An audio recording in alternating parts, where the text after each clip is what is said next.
The purpose of this video is to introduce 5 interesting effects or biases about pedophilia. Some of these effects are actually not pedophilia specific, but they are so extremely rarely discussed in that context that I've decided to include them. If you feel an effect described in this video has more established name than the one I use, feel free to comment and let us know of the more appropriate term. Okay, so the topic is pedophilia. If you feel the subject is too uncomfortable for you because, for example, you're a victim of childhood sexual abuse, you might want to reconsider watching this. I'm not trying to upset anyone, I just genuinely feel there might be some value in discussing these effects and biases. Before we start, I'd like to define the concepts pedophilia and pedophile real quick. In my videos, pedophilia means primary sexual attraction to children, so I make a distinction between pedophilia and child molestation. In the same vein, I define pedophile, or MAP as some people call them, as an adult with a primary sexual attraction to children. It's a common misconception to regard a pedophile as a child molester. Speaking of misconceptions, the first effect I have might shed some light on how the misunderstanding arose in the first place. I call it representation bias.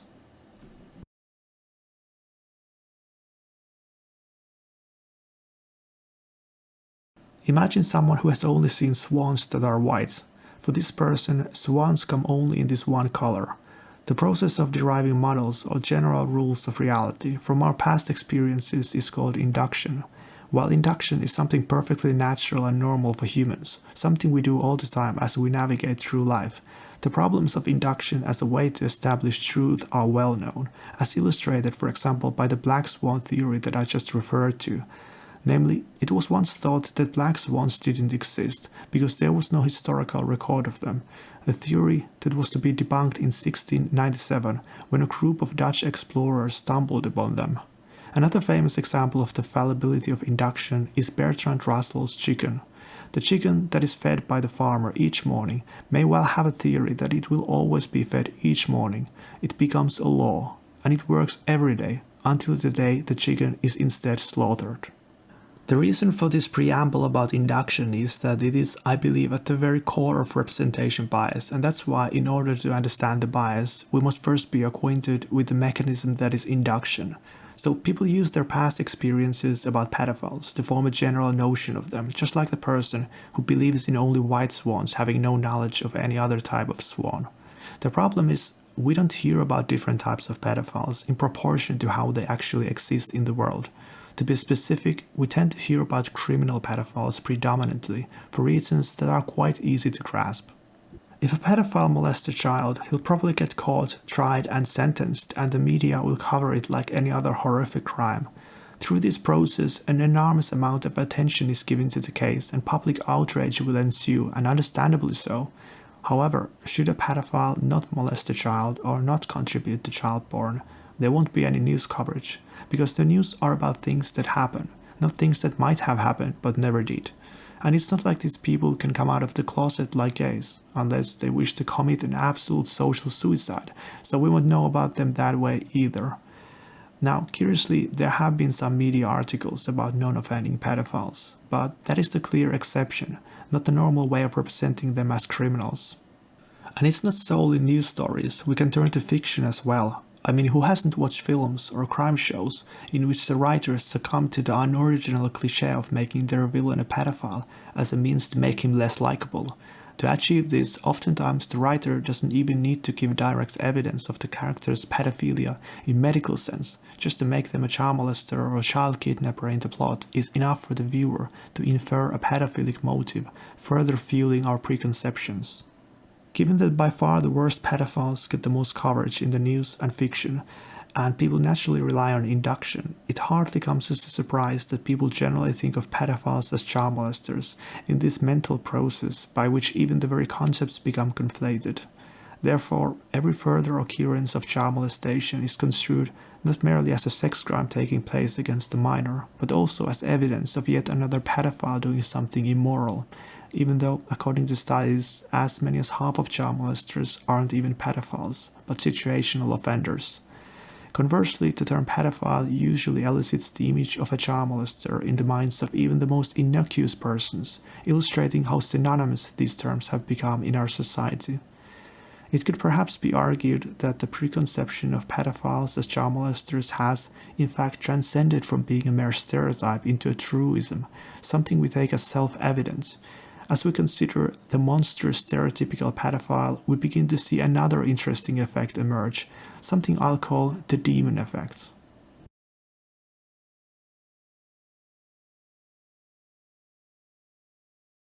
The idea behind the demon effect is that when a minority is heavily stereotyped for a feature that's not visible to others, such as a sexual preference, our society in fact inadvertently provides protection for them from being exposed. For example, if we assume all pedophiles are bad people, and we have a friend who we don't think is a bad person, it's highly unlikely that we are ever going to harbor suspicions about our friend being a pedophile, thus providing them protection from being discovered, should they in fact have sexual feelings toward children. Needless to say, the more offensive or extreme the stereotype is, and the more firmly it's believed in, the greater the magnitude of this protective effect. This, of course, also applies to our family members, our colleagues at work, or our fellow students at the university, any of whom could be a person with a sexual attraction to children without us knowing. Further, it's not merely the stereotype of being a child molester that nurtures the demon effect. It's all the preconceptions combined into our mental image of a pedophile that helps them stay hidden, with the obvious exception of those who do conform to those stereotypes. For instance, people usually conceive pedophiles as older folks, as if they just spawn into existence as people in their 50s or something. Even more iconic is the notion of a pedophile armed with an endless supply of candies, incessantly cruising in his car around playgrounds and kindergartens, a notion that would fuse into the cultural concept of stranger danger, illustrating perhaps the most archetypical pedophile of all. As you can see, the collective societal perception we have of a pedophile is more like a caricature than a normal person, and the less someone conforms to it, the more difficult for us to imagine that person being a pedophile, as he is now shielded by the demon effect. So, ironically, our society provides protection for pedophiles from being discovered through the mechanism of antagonizing them. Naturally, someone could suggest that perhaps we should continue to stigmatize and stereotype pedophiles as a sort of service for them to make it easier for them to stay hidden.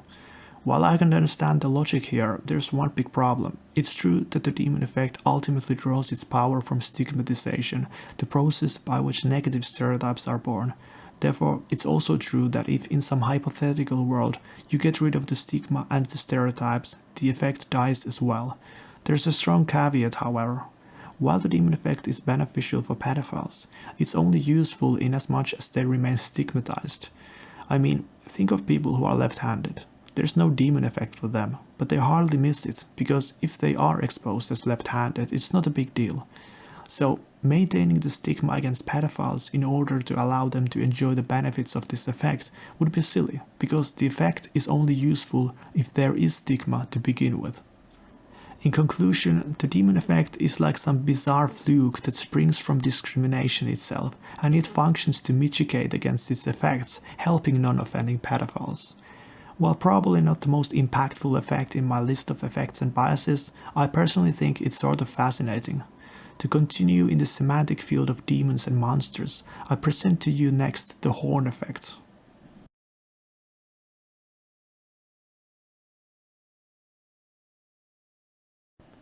To explain this concept, it seems befitting to first refer to its better-known counterpart, the halo effect. The halo effect refers to the tendency to allow one specific trait, or our overall impression of a person, company, or product, to positively influence our judgment of their other related traits. The halo effect is a cognitive attribution bias, as it involves the unfounded application of general judgment to a specific trait. For example, if you perceive the person to be warm and friendly, we will attribute a number of other associated traits to that person without any knowledge that they are true, such as they are generous. In fact, the halo effect might even influence decisions in judicial context, there being some evidence that good-looking people are judged more leniently in front of the law. But moving on, so maybe you guessed it, the horn effect is the reverse of the halo effect. The horn effect, a type of cognitive bias, refers to the tendency to make an overall unfavorable impression of a person based on one negative trait. For instance, the horn effect may cause us to stereotype that someone who is physically overweight is also lazy, although there is no evidence to indicate that morality is tied to appearance. The next article yields more examples of this bias and reminds us it affects not only our judgment of people but also products. The horn effect is pretty widespread. Perhaps you've passed on a grocery purchase because the label mentioned artificial flavors or genetic engineering. The product itself might have some positive attributes, but the negative trait you notice first colors your perception. But the example I really want to read out is this racist one, as it perhaps best guides us to the even narrower context of pedophiles. Prejudice is one of the most serious implications of the horn effect. When people see certain physical characteristics such as race, size, or gender as negative, they often consider people with those traits inferior. Say a white family viewing potential homes stops by a house in a quiet part of town. They know the neighborhood belongs to a school district with good ratings, and they've already checked to make sure it's a low-crime area. After admiring the fresh coat of steel blue paint and the neat landscaped lawn, they notice children playing in the front yard of the house next door. A woman gardening in front of the house on the other side waves hello as they approach the porch. The family observes that the children are black, the woman Hispanic. After a few minutes they leave. The house was nice and the neighbors seemed friendly, one parent notes, but I worry about the safety of the neighborhood. Here, the horn effect intermingles with racism. For this family, non-white neighbors appear to suggest horns due to their own prejudice. It's not a huge leap to imagine that whiteness alone might extend a halo of safety over the neighborhoods they consider. Even though I said in the introduction that I'll only discuss effects that are typically not seen as having an application in the field of pedophilia, funnily enough, I first heard about the horn effect in this paper regarding pedophilia, so I must give it some credit. Whereas this study alludes to the effect to explain the finding in their survey that the number of people view pedophiles a threat to also adults, I would go further and argue our general perception of pedophiles is quite frankly imbued with the horn effect. On the off chance that pedophiles are not straight away regarded as child molesters, they are certainly labeled as ticking time bombs. This type of thinking is probably due to us not expecting traits such as self-control and morality in them. So even if through some fluke a pedophile has managed to stay non-offender, this is perceived as only a temporary state, soon to be lost through the pedophile's inherent immorality or lack of self-restraint, making him to ultimately succumb to his instincts like the predator would see him as. Of course, because these deficits of character are not findings of science, but rather culturally attached to pedophiles, it's at least believable, in my opinion, to attribute some of these prejudices to the horn effect. Now, stigmatization doesn't only induce prejudices, but has a plethora of effects. Interestingly, it doesn't only affect the primary target of stigma, for example gays or pedophiles, but also those who associate with them, which brings us to our next effect called courtesy stigma.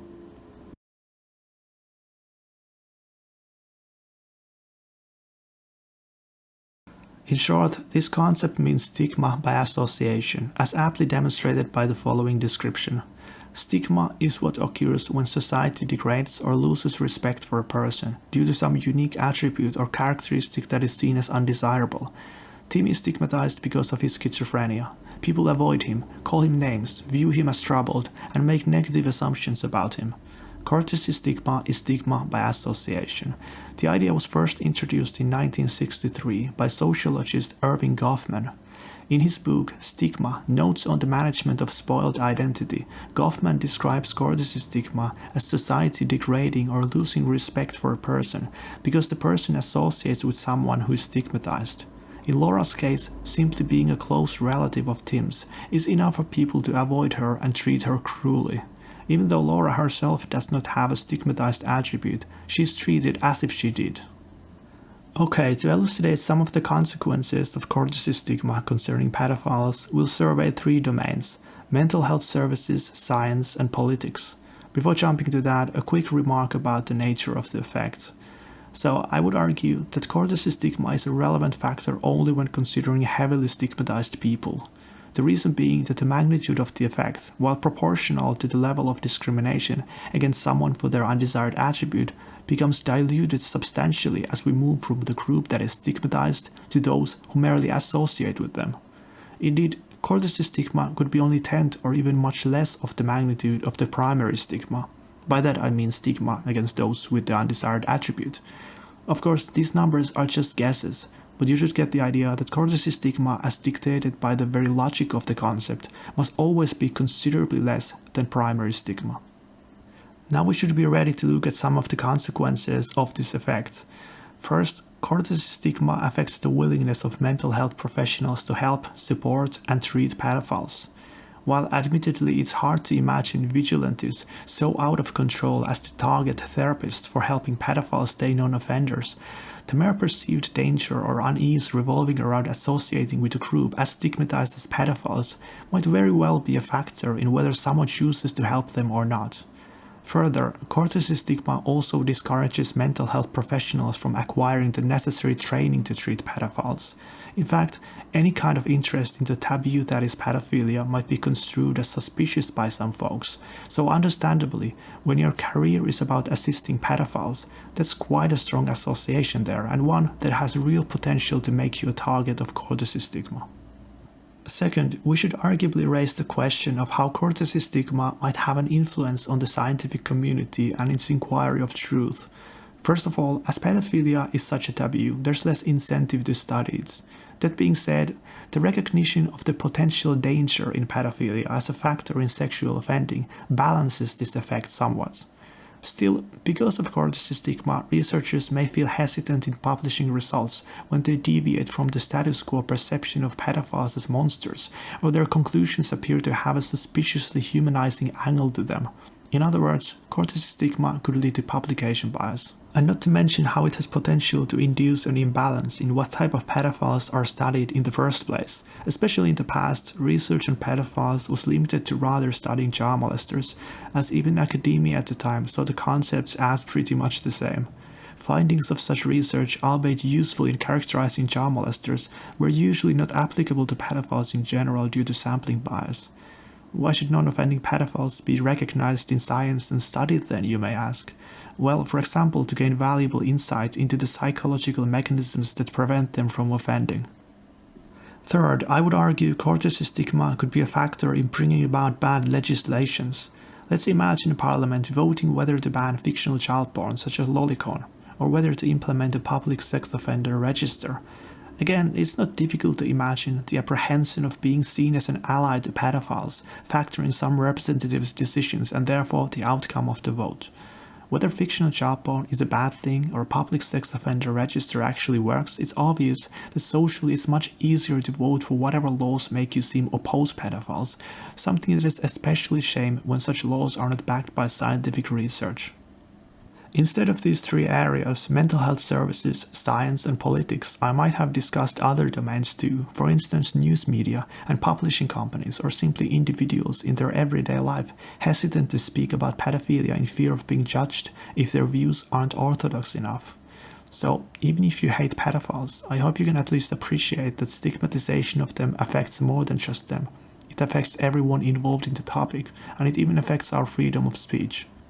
While I'm aware this video focuses disproportionately on the aspect of stigmatization of pedophiles, which is evidently off-putting for many, there's yet another element to it that absolutely should be talked about. It's an effect called stereotype threat.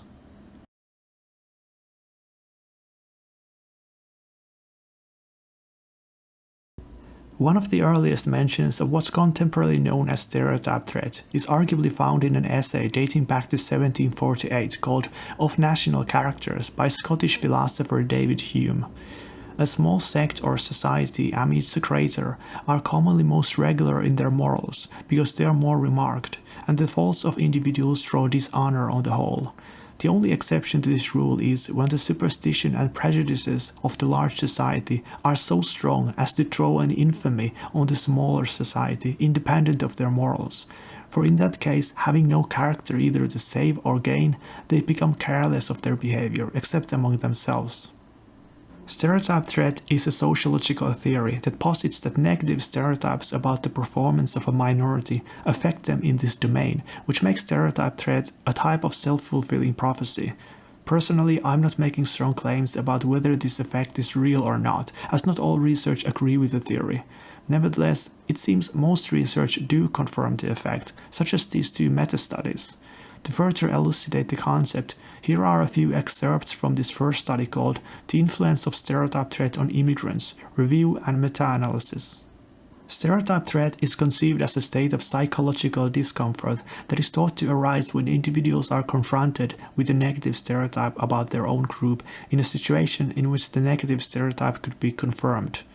According to stereotype and social identity threat theory and research, salient negative stereotypes can undermine the performance of negatively stereotyped group members due to an extra pressure not to fail. Most of the experimental evidence on stereotype threat is based on women, stereotype low ability in numerical domains, and African Americans, stereotype low intellectual ability. As you can see, the stereotype threat theory is usually applied to women and blacks and their performance in tests such as school exams. The meta-analysis in question examined 19 experiments, with the focal point being immigrants both in the USA and Europe, and indeed found evidence for the effect. Our analysis as a whole, including the fail-safe N analysis and the substantial effect of unpublished research, led to the conclusion that the detrimental effect of stereotype threat on immigrants' performance has been convincingly established by prior research. Therefore, reducing the detrimental impact of stereotype threat for negatively stereotyped immigrants in educational settings appears to be an important objective for research and educators alike. As this is just an introduction, we won't delve into detail about all the theory and mechanisms behind stereotype threat. For now, it probably suffices to say that self-identification appears to be a crucial component. That is, the more the person identifies with the stereotyped group, the more substantial the effect. Studies in which immigrant group members self-identified to belong to this group yielded larger effect sizes than studies in which self-identification was no prerequisite. Now, one, I would say, rational way of looking at stereotype threat is to regard the amount of social harm caused by a stereotype actualizing as proportional to how seriously we should take it. For example, a stereotype threat regarding a minority who are labeled as murderers is much more potentially dangerous than a stereotype threat regarding people who are just labeled as petty thieves, because the social harm of murder is much greater than that of stealing. Since pedophiles are typically stereotyped as child molesters, an immense social harm, perhaps it's high time to start considering stereotype threat in relation to pedophiles too. Granted, even if stereotype threat is real, it doesn't follow that it applies to pedophiles, and I'm not arrogant enough to wish to leave you with the impression that it necessarily does.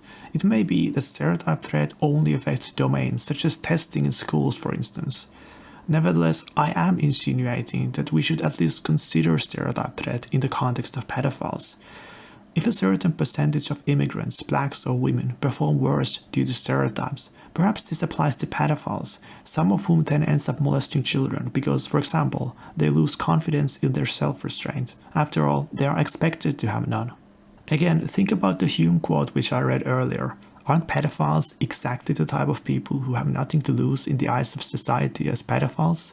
As individuals, of course, they can have loads to lose, but surely the more they identify as pedophiles while internalizing our culture's stereotypes, the less prospect they are bound to see for living as non-offenders.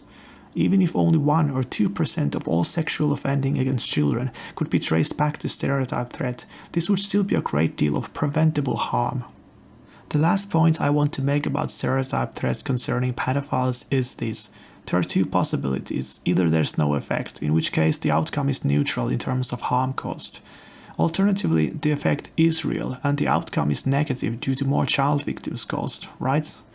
So you can see that even if you are unsure if stereotype threat applies to pedophiles or not, the mere possibility that it does means we have established a reason to be at least apprehensive about our culture equating pedophiles and child molesters. And that's it.